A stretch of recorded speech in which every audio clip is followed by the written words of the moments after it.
എന്നിട്ടും ക്രിസ്റ്റിയുടെ കലി അടങ്ങിയിരുന്നില്ല. ക്രിസ്റ്റി ഒന്ന് തിരിഞ്ഞു നോക്കി.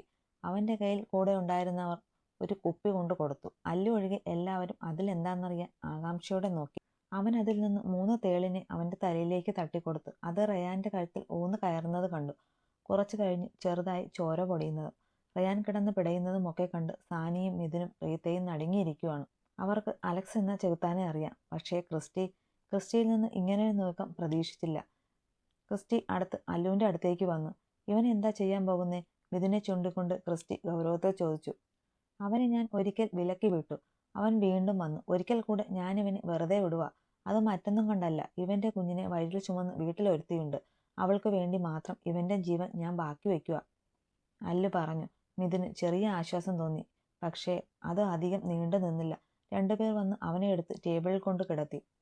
ഞാൻ നിനക്ക് ജീവൻ തരാമെന്നേ പറഞ്ഞുള്ളൂ, അല്ലാതെ നിന്നെ ഞാൻ വെറുതെ വിട്ടുവെന്ന് പറഞ്ഞില്ല. നിനക്ക് ജീവൻ മതി, ജീവിക്കാൻ കാല് വേണമെന്നില്ല, അല്ലു ക്രൂരമായ ചിരിയോടെ പറഞ്ഞു.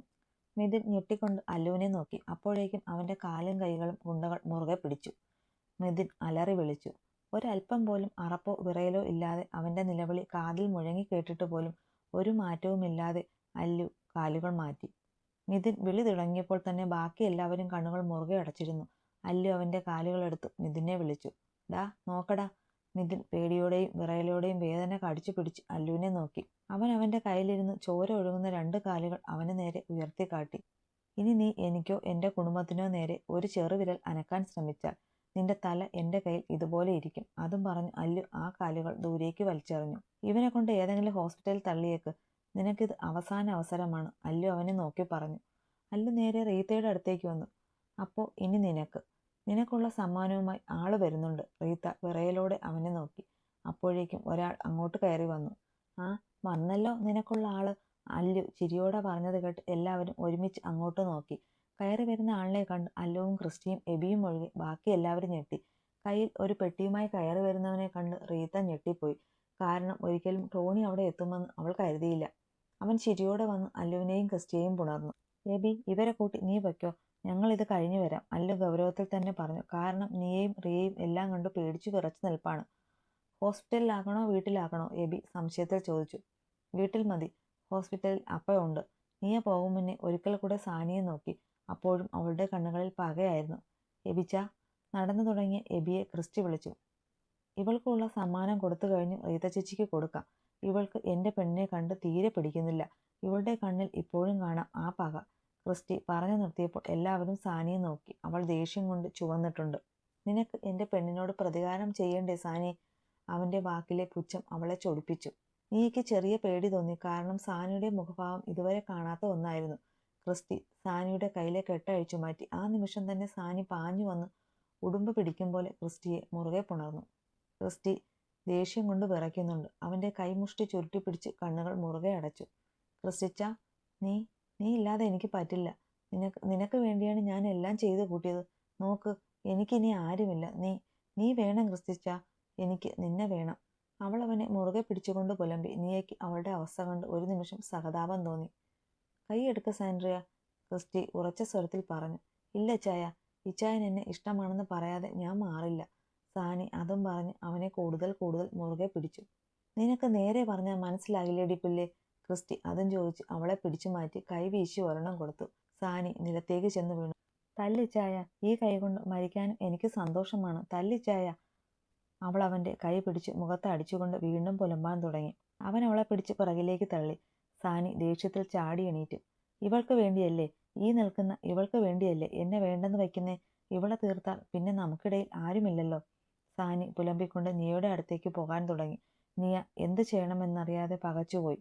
പക്ഷേ 2 അടി മുന്നിലേക്ക് വെച്ചപ്പോൾ തന്നെ സാനിയുടെ നിലവിളി അവിടെ എങ്ങും മുഴങ്ങി. അതോടെ അവൾ താഴേക്ക് കമന്നു വീണു. നടുവിന് കൈവച്ച് കിടന്നു പിടയാൻ തുടങ്ങി അവൾ. അപ്പോഴാണ് ക്രിസ്റ്റിയുടെ കയ്യിലിരിക്കുന്ന ഇരുമ്പ് ദണ്ട് എല്ലാവരും കണ്ടത്. നിനക്ക് ഓർമ്മയുണ്ടോ, അന്ന് നീ എന്നെ പുറകിൽ നിന്ന് അടിച്ചു വീഴ്ത്തിയതും നിന്റെ അപ്പൻ ആ കള്ളക്കിളവൻ എന്നെ കൊല്ലാൻ ആളെ റെഡിയാക്കിയതുമൊക്കെ ഈ പിറകിൽ നിന്ന് പണിതിട്ടല്ലേ? ക്രിസ്റ്റി പുച്ഛത്തോടെ ചോദിച്ചു. സാനി താഴെ നിന്ന് എണീക്കാൻ നോക്കുന്നുണ്ട്. പക്ഷേ നടക്കുന്നില്ല. പോരാത്തതിന് അവളുടെ ശബ്ദവും പെട്ടെന്ന് നിലച്ചു. ക്രിസ്റ്റി അവളെ എടുത്ത് ടേബിളിൽ കൊണ്ട് കുറച്ച് ശക്തിയിൽ തന്നെ ഇട്ടു. അവൻ അവളെ നോക്കി കണ്ണുകൾ തുറന്നിരിപ്പുണ്ട്. പക്ഷേ അനക്കമില്ല. നീയും റിയയും പരസ്പരം നോക്കി. ടോണി അവളെ പോയെന്ന് നോക്കി. എന്തായാലും ഇവന് മർമ്മം അറിയാം കേട്ടോ ഇച്ചായ. അവളിനി എണീക്കാൻ ചാൻസ് ഇല്ല. അവളുടെ നട്ടെല്ല് നോക്കിയാണ് അളിയൻ അടിച്ചത്. അല്ല, അരയ്ക്ക് താഴോട്ട് ഓക്കെ, പക്ഷേ മേലോട്ട് അനക്കമില്ലല്ലോ. കുഴപ്പമില്ല, ഹോസ്പിറ്റലിൽ കൊണ്ടുപോയി നോക്കാം. ചിലപ്പോൾ വീണ്ടും ഉയർത്തെഴുന്നേറ്റാലോ. ടോണി പരിഹാസത്തോടെ പറഞ്ഞു നേരെ നോക്കിയത് റീത്തയുടെ മുഖത്താണ്.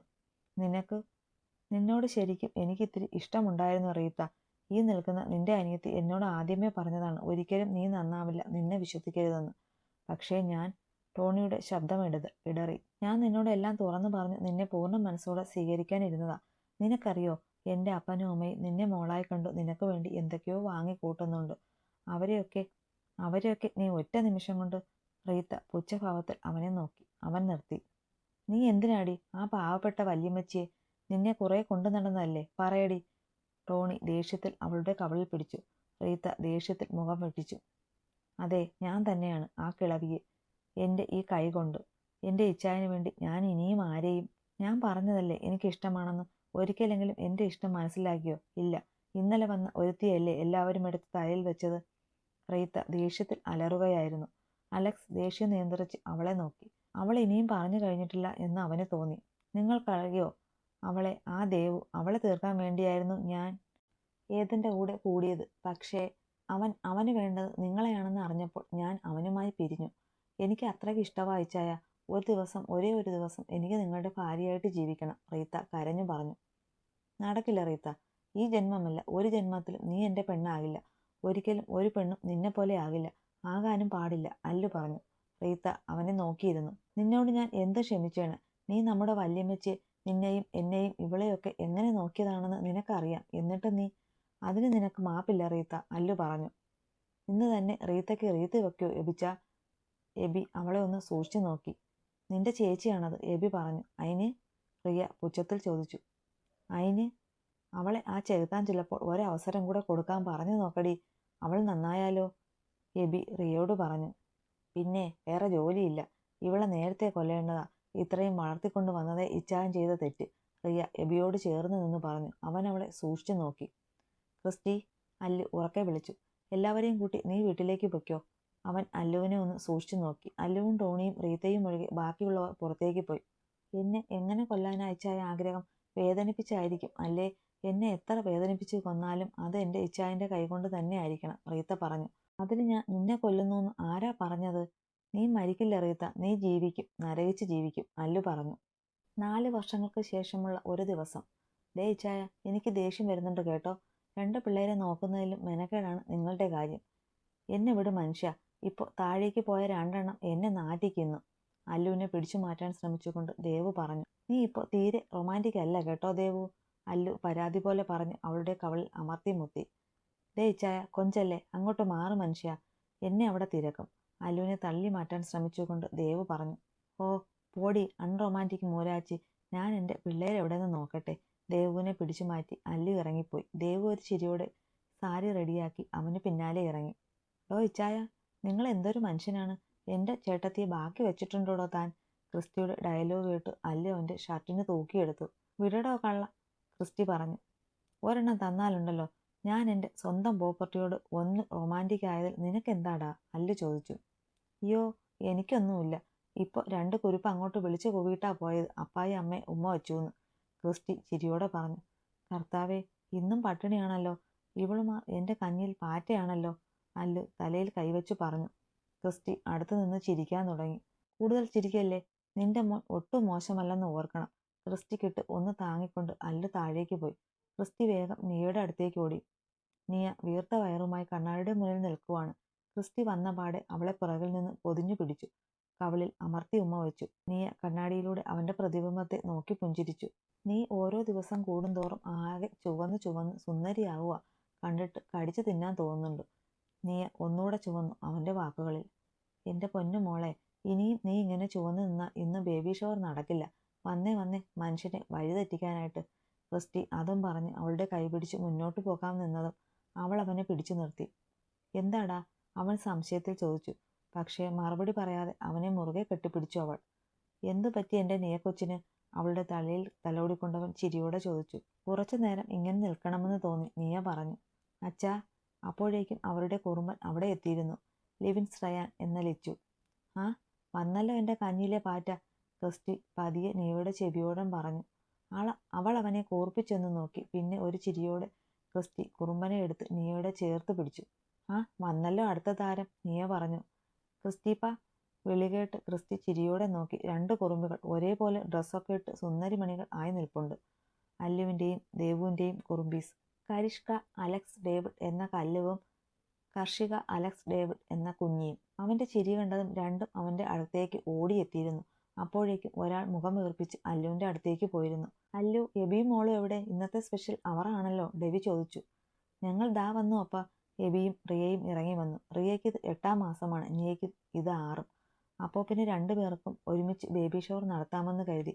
അതിൻ്റെ പരിപാടിയാണ് ഇവിടെ നടക്കുന്നതിപ്പോൾ.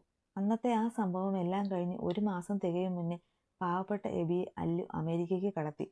അല്ലു പോകേണ്ടതാണ്. പക്ഷേ ദേവ് പ്രഗ്നൻ്റ് ആയതുകൊണ്ട് അവൻ എബിയെ ഓടിച്ചു. നീണ്ട 2 വർഷത്തിന് ശേഷം നാട്ടിൽ വന്നു. 1 വർഷം രണ്ടും കൂടെ നാട് ചുറ്റലൊക്കെ ആയിരുന്നു.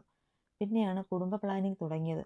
പിന്നെ എല്ലാവരും കൂടെ പുറത്ത് ഫോട്ടോ ഷൂട്ടിങ്ങിന് ഒരുക്കിയ സ്ഥലത്തേക്ക് ഇറങ്ങി. അല്ലുവും ദേവും കൂടെ നിൽപ്പുണ്ട്.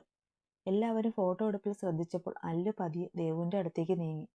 ഡി, നീ ഒന്ന് മനസ്സ് വെച്ചെങ്കിൽ ഇപ്പോൾ നിനക്കും അവരുടെ കൂടെ ഇങ്ങനെ നിൽക്കാമായിരുന്നു. ദേവുവിൻ്റെ ഇടുപ്പിലൂടെ ചുറ്റിപ്പിടിച്ച് അവനോട് ചേർത്തുകൊണ്ട് പറഞ്ഞു. ദേ ഇച്ചായ വിട്ടെ, കുറച്ച് കൂടുന്നുണ്ട്. ആ നിൽക്കുന്ന 2 തന്നെ നോക്കാൻ ഞാൻ പെടുന്ന പാടുണ്ട്. അപ്പോഴാ അവൾ അവൻ്റെ കയ്യിൽ ചെറിയ നുള്ളു കൊടുത്തുകൊണ്ട് പറഞ്ഞു. ഡി, നമുക്കൊരു മോൻ കൂടെ വേണ്ടടി? അല്ലു സ്വകാര്യം പോലെ ചോദിച്ചു. അവൾ അവനെ ദേഷ്യത്തിൽ കൂർപ്പിച്ചു നോക്കി. അല്ലു അവളെ കുറച്ചുകൂടെ അവനോട് ചേർത്ത് പിടിച്ചു അവളുടെ കണ്ണിലേക്ക് നോക്കി. ഫോട്ടോഗ്രാഫർ ആ ചിത്രം പകർത്തി. അതെ, ഇവിടെ ഞങ്ങൾ എല്ലാവരുമുണ്ട്. അതൊന്ന് ഓർത്താൻ നന്നായിരുന്നു അലക്സിച്ചായോ. ക്രിസ്റ്റിയുടെ ഡയലോഗ് കേട്ട് അവിടെ കൂട്ടച്ചിരി വിരിഞ്ഞു. എല്ലാവരും കൂടെ ഒരുമിച്ചിരുന്ന് നല്ലൊരു ഫാമിലി ഫോട്ടോ കൂടെ എടുത്തപ്പോൾ ഫോട്ടോഷൂട്ട് കഴിഞ്ഞു. പിന്നെ എല്ലാവരും അകത്തേക്ക് കയറി. കുറച്ച് കഴിഞ്ഞതും എല്ലാവരും ഒരുമിച്ച് അകത്തേക്ക് കയറി. അപ്പോഴേക്കും ഒരു വലിയ ബർത്ത്ഡേ കേക്ക് അവിടെ എത്തിയിരുന്നു. ഒരു വിശേഷം കൂടെയുണ്ട്. നമ്മുടെ 3 കുഞ്ഞുമണികളും തമ്മിൽ അധിക വ്യത്യാസമൊന്നുമില്ലാതെയാണ് ജനിച്ചത്. അതുകൊണ്ട് തന്നെ അവരുടെ ബർത്ത്ഡേ ഒരേ ദിവസമാണ് ആഘോഷം. ആഘോഷത്തിൽ പുറത്തുനിന്ന് ആരുമില്ല, വീട്ടിൽ ഉള്ളവർ മാത്രം തന്നെയാണ്. ഇപ്പോൾ ക്രിസ്റ്റിയുടെ അപ്പയും അമ്മയും റിയയുടെ അപ്പനും അമ്മയും പാലക്കൽ തറവാട്ടിൽ തന്നെയാണ്. എല്ലാവരും ഒരുമിച്ച് സന്തോഷത്തോടെ കഴിയുന്നു. എബിയോടിപ്പോൾ റിയയുടെ അപ്പനും അമ്മയ്ക്കും പിണക്കമൊന്നുമില്ല, സ്നേഹം മാത്രം. അവർ മനസ്സ് തുറന്ന് തന്നെ 2 പേരെയും സ്നേഹിക്കുന്നുണ്ട്. അന്ന് റീത്തയെ അല്ലു ഒന്നും ചെയ്തില്ല. പകരം ടോണിയായിരുന്നു അവൾക്കുള്ള ശിക്ഷ വിധിച്ചത്. HIV പേഷ്യന്റിന് ഉപയോഗിച്ച നീഡിൽ ഉപയോഗിച്ച് ചെറുതായിട്ട് ഒരു ഇഞ്ചക്ഷൻ എടുത്തു പൊന്നുമോളെ മയക്കി കിടത്തി. അധികമൊന്നും ചെയ്തില്ല. ഒരാഴ്ച അവളെ അല്ലു രഹസ്യമായി സൂക്ഷിച്ചു. അസുഖത്തിന്റെ സിംറ്റംസ് കാണിച്ചു തുടങ്ങിയപ്പോൾ സന്തോഷത്തോടെ അവളെ തുറന്നുവിട്ടു. അധികം വൈകാതെ അവളുടെ അസുഖം വീട്ടിലെല്ലാവരും അറിഞ്ഞു. ആദ്യം സങ്കടമായി എങ്കിലും അവൾ അന്ന് അവിടെ വെച്ച് വിളിച്ചു കൂവിയ ചില്ലതുണ്ട്. വല്യമ്മച്ചിയുടെ കാര്യം, അതൊക്കെ അല്ലു അവർക്ക് കാണിച്ചു കൊടുത്തു. അതോടെ മോളെ കാണണ്ട എന്ന് ഡയാന ഉറപ്പിച്ചു പറഞ്ഞു. ടോണിക്ക് മകളോട് സ്നേഹമുണ്ടെങ്കിലും അവളുടെ പ്രവൃത്തിയും അവളുടെ അസുഖത്തിന്റെ അവസ്ഥയും അറിഞ്ഞപ്പോൾ അവളെ പുറന്തള്ളി. അവളുടെ അവസ്ഥ ഓർത്ത് ആർക്കും ഒരു സങ്കടവും തോന്നിയില്ല എന്ന് പറയുന്നതാണ് സത്യം, ചുരുക്കി പറഞ്ഞാൽ. ഒടുവിൽ അല്ലു അവളെ സഹായിച്ചു. എങ്ങനെയെന്നല്ലേ? അല്ലു അന്ന് സാനിയെയും അപ്പനെയും പാർപ്പിച്ച് അവിടെ അവൾക്ക് താമസിക്കാൻ അവസരവും കഴിക്കാൻ ഫുഡും കൊടുത്തു. ചികിത്സ മാത്രം നൽകിയില്ല. ആദ്യമൊക്കെ അവൾക്ക് എല്ലാവരോടും പക തന്നെയായിരുന്നു. പക്ഷേ അവസ്ഥ ദിവസം ചെല്ലുന്തോറും വഷളായിക്കൊണ്ടിരുന്നു. ആദ്യമൊക്കെ അവളുടെ കയ്യിലും കഴുത്തിലുമൊക്കെ ചെറിയ കുരുക്കൾ വന്നു. അത് പൊട്ടി നശിച്ചു പോയിക്കൊണ്ടിരുന്നു. എന്നാൽ പിന്നെ ആയപ്പോൾ അത് വലുതാകാനും പൊട്ടി ചോരയും പഴുപ്പുമായി തുടങ്ങി. പിന്നെ ദുർഗന്ധവും. പണ്ട് സുന്ദരിയായിരുന്ന റീത്ത രോഗം സ്ഥിരീകരിച്ച് ദിവസങ്ങളാകും മുന്നേ തന്നെ ശോഷിച്ച് വല്ലാത്ത രൂപമായി മാറി.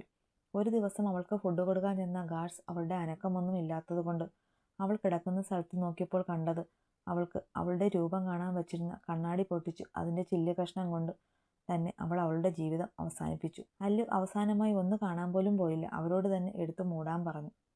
ആ ഡോക്ടറിനെ കെട്ടി സന്തോഷത്തോടെ ജീവിക്കേണ്ടവളായിരുന്നു. പറഞ്ഞിട്ട് എന്താ? പിന്നെയുള്ളത് സാനിമോള്. മോളുടെ അമ്മയ്ക്ക് പോലും അവളെ വേണ്ട എന്ന് പറഞ്ഞ് ഹോസ്പിറ്റലിൽ അനാഥയായി കിടക്കുന്നതിന് നല്ലത് അവൾ മറ്റൊരിടത്തായിരുന്നു, പാലക്കൽ തറവാട്ടിൽ. അതെ, ക്രിസ്റ്റിയുടെ നിർബന്ധമായിരുന്നു അത്. നിയയും ക്രിസ്റ്റിയും അവരുടെ പ്രണയ നിമിഷം ചിലപ്പോഴൊക്കെ സാനിക്ക് മുന്നിലായിരുന്നു ആടി തീർത്തത്. അവൾക്ക് ചലിക്കാനോ മിണ്ടാനോ ആകില്ല. പക്ഷേ കണ്ണിൽ പക ഇന്നുണ്ട്. ചിലപ്പോഴൊക്കെ ക്രിസ്റ്റി നിയയെ സ്നേഹിക്കുന്നത് കൊണ്ട് കണ്ണുകൾ ചുവക്കുന്നതും ചിലപ്പോൾ അത് നിറയുന്നതും കാണും. എങ്കിലും ക്രിസ്റ്റിയുടെ കണ്ണിൽ എന്നും അവളോട് വെറുപ്പും പുച്ഛവും മാത്രമാണ്. അവർ ചെയ്തു കൂട്ടിയതിൻ്റെയൊക്കെ ഫലം 2 പേരും അനുഭവിക്കുന്നുണ്ട്.